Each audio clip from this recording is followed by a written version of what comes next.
crois qu'aujourd'hui on a la chance de posséder ce robot au niveau de la ville d'Albi. C'est une avancée technologique importante. Je pense qu'aujourd'hui on est aux prémices de la chirurgie robotisée, que dans quelques années on va avoir vraiment toutes les interventions pourraient se faire sous robot.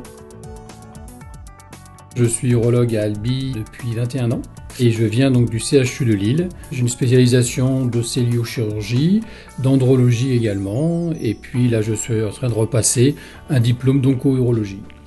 Je suis urologue à la clinique Toulouse-Lautrec à Albi. Je me suis installée ici il y a 7 ans maintenant, après avoir commencé mes études de médecine en Bretagne et poursuivi ma spécialisation urologique à Paris. Ça fait presque 6 ans que je travaille à la clinique Toulouse-Lautrec. Je pratique quasiment toute la chirurgie urologique, le cœur du métier, si j'ose dire, c'est-à-dire la cancérologie, les pathologies de la prostate, la prise en charge des calculs des voies urinaires, et puis j'ai aussi un domaine un petit peu de surspécialité qui est la neurourologie, c'est-à-dire la prise en charge des problèmes urologiques, sclérose en plaques, maladie de Parkinson, tétraplégie, paraplégie. Je suis chirurgien urologue à la clinique Toulouse-Lautrec depuis 2002. Depuis 2004, je pratique la celluloscopie pour la chirurgie de la prostate, la prostatectomie, et puis de façon moins fréquente aussi la cystectomie qu'on fait en voie celluloscopique. Ce n'est pas le robot qui opère, je rassure aussi aujourd'hui les patients. C'est une facilité en fait de travail parce que nous avons des bras robotisés qui sont articulés, qui sont commandés par le chirurgien.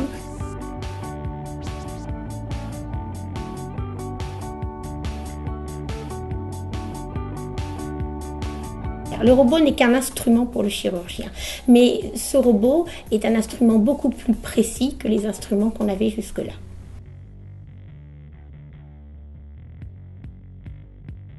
Aujourd'hui, donc, au niveau de la chirurgie urologique, c'est vraiment très intéressant pour ce qu'on appelle la prostatectomie radicale. C'est l'ablation totale de la prostate dans le cadre des cancers de la prostate. C'est également intéressant dans la néphrectomie partielle, qui donc consiste à enlever une partie du rein lorsqu'il y a une tumeur, et également dans les cystectomies, c'est-à-dire l'ablation de la vessie dans le cadre des cancers de vessie.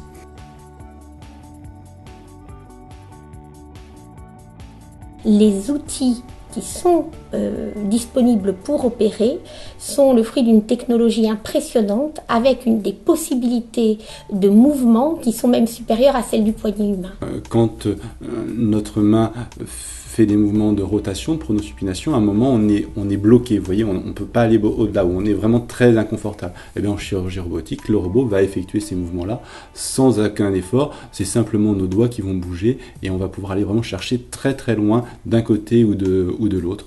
Ça vous permet de faire l'intervention que vous faisiez en chirurgie conventionnelle, mais qui est une intervention difficile, située profondément dans le patient, donc avec un accès visuel difficile et forcément des mouvements qui sont difficiles à effectuer pour pouvoir effectuer les gestes techniques de l'intervention.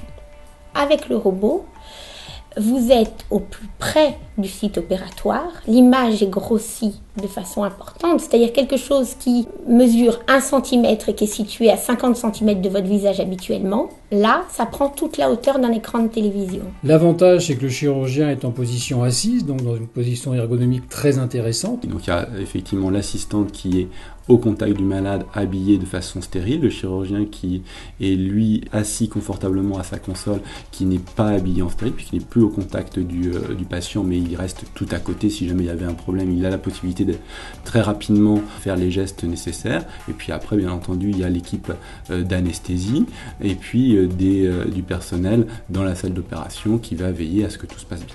Il faut vraiment qu'il y ait un bénéfice à réaliser cette intervention au robot. Ce qui n'est pas forcément la réalité pour toutes les chirurgies urologiques. Le robot nous permet de passer des difficultés techniques qu'on ne pouvait pas passer avec la chirurgie celluloscopique. Pour la néphrectomie partielle, le plus souvent, ça se passe par une incision qu'on appelle une lombotomie, qui est une incision qui est en bas du thorax sur le côté. On pratique l'exérèse d'une côte pour permettre l'accès au rein. Et c'est une incision qui est très douloureuse en post-opératoire, délabrante dans le sens où il y a facilement des éventrations ou des atonies avec des déformations de la paroi abdominale et donc ça laisse des séquelles esthétiques.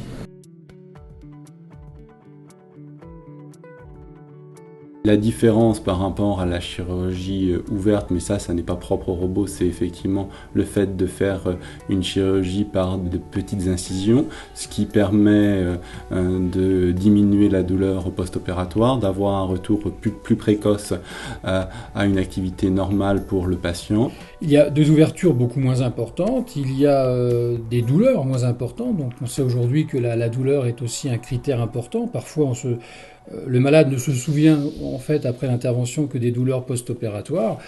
Là, c'est une chance d'avoir aujourd'hui donc des douleurs qui sont diminuées, probablement une hospitalisation plus courte également, et le malade est beaucoup plus vite, j'allais dire, sur pied, entre guillemets, et donc ça lui permet de reprendre des activités plus rapidement. Il y a beaucoup moins de problèmes en termes de cicatrisation, il y a moins d'ouverture pariétale, c'est beaucoup moins douloureux, beaucoup moins invasif.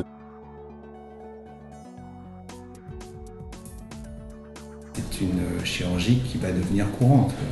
Et on va voir disparaître avec le temps les incisions par lombotomie, qui est de la chirurgie, on va dire, d'un autre âge. Bien sûr, il y a d'autres spécialités qui pourront s'en servir, notamment la chirurgie bariatrique, donc tout ce qui concerne la chirurgie au niveau donc, des obèses, la chirurgie également digestive, notamment les rectums, et puis la chirurgie ORL se développe. Je pense comme je vous le disais, nous sommes au début de la chirurgie robotisée. Dans quelques années, on peut penser en fait que de nombreux chirurgiens travailleront sur le robot. On propose aux médecins, mais aussi au grand public, de venir découvrir le robot. Et sincèrement, je trouve qu'il faut le faire parce que c'est extraordinaire.